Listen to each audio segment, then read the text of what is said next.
Hello friends, स्वागत है आप सबका। कल के पेपर में चौथे सेमेस्टर का जो एग्ज़ाम है उसका जो सब्जेक्ट है वो है अपराध शास्त्र एवं दंड शास्त्र, जिसे अंग्रेजी में क्रिमिनोलॉजी एंड पेनोलॉजी कहते हैं। आइए इस पर हम चर्चा करते हैं।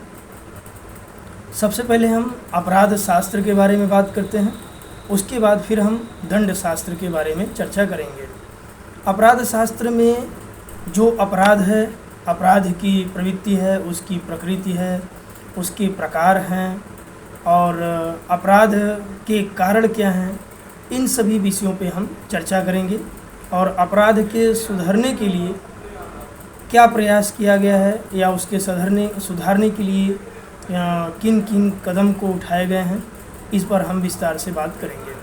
तो सबसे पहले हम यह जानेंगे कि अपराध किसे कहते हैं, अपराध की श्रेणी में कौन आएगा, ऐसा कार्य जो अपराध है वह कैसा कार्य होगा, इस पे हम बात करेंगे। अपराध की परिभाषा आईपीसी की धारा 40 में दी गई है। आईपीसी की धारा 40 में अपराध की परिभाषा में बताया गया है कि ऐसा कार्य जो विधि द्वारा निषिद्ध है, जिसको कानून मना करता है, जिसे कानून इजाज़त नहीं देती है, ऐसा कार्य अपराध की श्रेणी में आता है। और ऐसा कार्य जो समाज में इजाज़त नहीं मिलती है, जिसे समाज स्वीकार नहीं करता है, जिसे समाज में प्रतिषिद्ध किया गया है, और ऐसा कार्य जो अनैतिक है, वह कार्य अपराध कहलाता है। अपराध की परिभाषा के लिए सदरलैंड के अनुसार, सदरलैंड जो कि एक विद्वान है, उन्होंने अपराध की परिभाषा अपने मत के अनुसार दिया है कि अपराध ऐसा कार्य होता है जो अनैतिक होता है, समाज विरोधी होता है और विधि के द्वारा उसे निषिद्ध किया गया है, उस पर रोक लगाया गया है और जिसके लिए शास्ति का प्रावधान है या दंड का प्रावधान है, उसे अपराध कहा जाता है। सदरलैंड के साथ साथ डैरो के अपराध की परिभाषा की भी बात करते हैं। डैरो जो कि एक महान विधिवेत्ता हैं, इन्होंने भी अपराध के बारे में अपना प्रकाश डाला है। इन्होंने भी कहा कि अपराध ऐसा कार्य होता है जो समाज में स्वीकार नहीं किया जाता है या समाज उसे गलत मानती है और विधि ऐसे कार्य को इजाज़त नहीं देती है, बल्कि विधि उसे निषिद्ध करती है।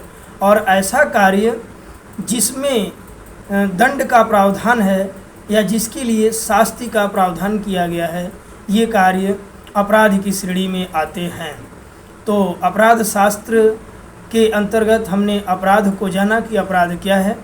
अब हम अपराध शास्त्र के महत्व को जानेंगे। अपराध शास्त्र के अंतर्गत अपराध को और अपराधी को, यानी कि अपराध, अपराधी, अपराध के प्रकार, अपराधी के जो मनोवृत्ति हैं या जो उनका मनोविज्ञान है या जो अपराध के प्रकार हैं, इन सभी विषयों पर विस्तार से अध्ययन किया जाता है, उसे अपराध शास्त्र कहा जाता है।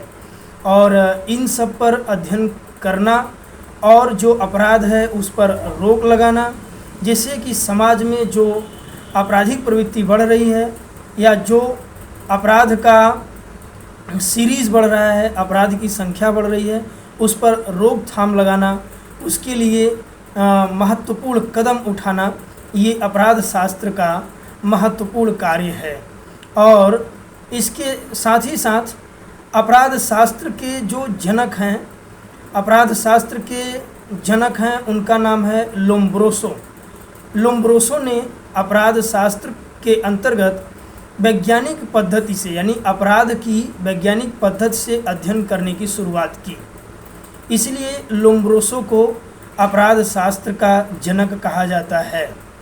अपराध शास्त्र के अंतर्गत विभिन्न प्रकार के अपराध होते हैं, जैसे सामाजिक अपराध हो गया, सफ़ेद पोश अपराध हो गया, संज्ञेय अपराध हो गया, असंज्ञेय अपराध हो गया, जमानती अपराध होता है, गैर जमानती अपराध होता है, साधारण अपराध होता है, जघन्य अपराध होता है।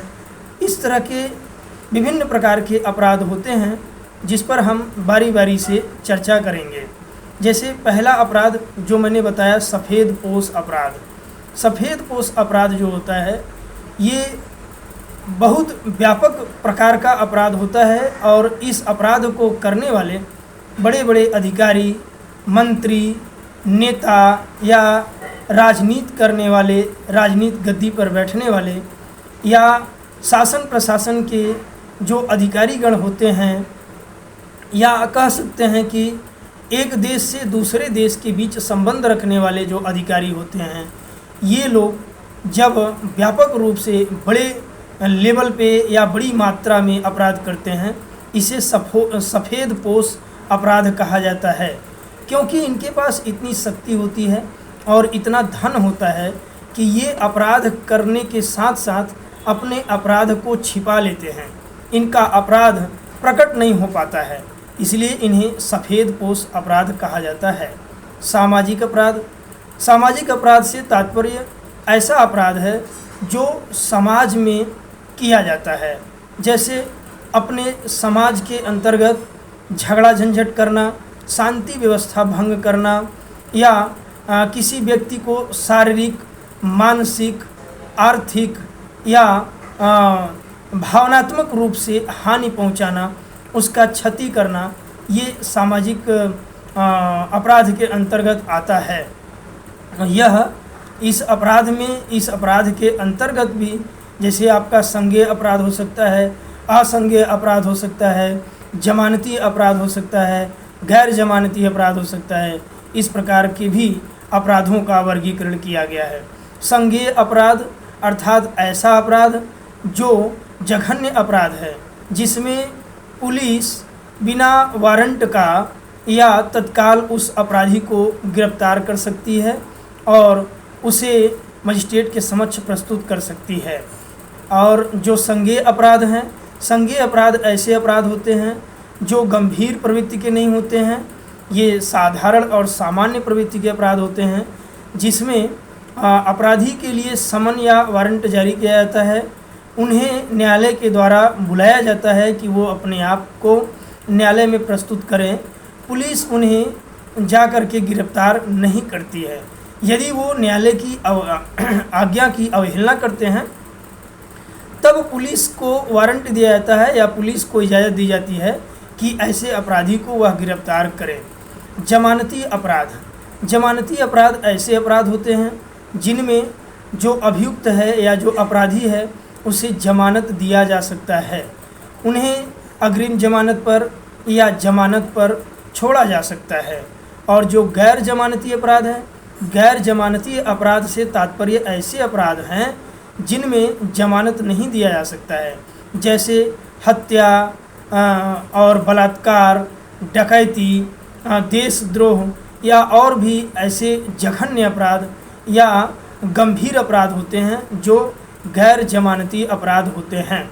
जबकि जो आपका CRPC है, दंड प्रक्रिया संहिता की धारा 436, 437 और 438 के अंतर्गत जमानत के बारे में विस्तार से बताया गया है और कहा गया है कि अपराधी का जो जमानत है वो उसका अधिकार है, जेल अधिकार नहीं है। Jail is exception, bail is rule.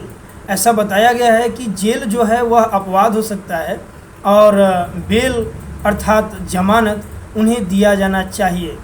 इसके बावजूद भी कुछ ऐसे अपराध हैं जिनमें जमानत दिया जाना मना किया गया है और ऐसे अपराध में जमानत का कोई भी विकल्प नहीं होता है। कुछ अपराध ऐसे हैं जो बाल अपराध होते हैं। बाल अपराध से तात्पर्य बालकों द्वारा किया गया अपराध। जो बच्चे 16 वर्ष से कम आयु के होते हैं, यदि वो कोई अपराध करते हैं तो वह बाल अपराध की श्रेणी में आता है और उन्हें बाल सुधार गृह में भेजा जाता है। उनको सुधरने के लिए वहाँ पर उन्हें शिक्षा प्रदान कराया जाता है। उनका मनोरंजन, उनके स्वास्थ्य और उनके चिकित्सा का विशेष प्रबंध किया जाता है और यह प्रयास किया जाता है कि उन्हें वहाँ पर शिक्षा दी जाए, उनका मार्गदर्शन किया जाए, उनकी नैतिकता को बढ़ावा दी जाए, जिससे कि उनके मन से जो आपराधिक प्रवृत्ति है वो पनपने न पाए, बल्कि आपराधिक प्रवृत्ति जो है वो समाप्त हो जाए और वह एक आदर्श नागरिक के रूप में बाल गृह अपराध से बाहर आकर के समाज में अपने व्यक्तित्व को स्थापित कर सकें और समाज के लिए एक समाज सुधारक के रूप में, डॉक्टर, इंजीनियर, वैज्ञानिक के रूप में समाज की सेवा कर सकें। इसके साथ ही साथ जो हार्वर्ड बेकर हैं, हार्वर्ड बेकर ने 1966 में 4 प्रकार के बाल अपराध को बताया था। 4 प्रकार के बाल अपराध को हार्वर्ड बेकर ने 1966 में बताया। इसमें इसके साथ साथ अब हम बात करेंगे दंड शास्त्र की। दंड शास्त्र की बात करते हैं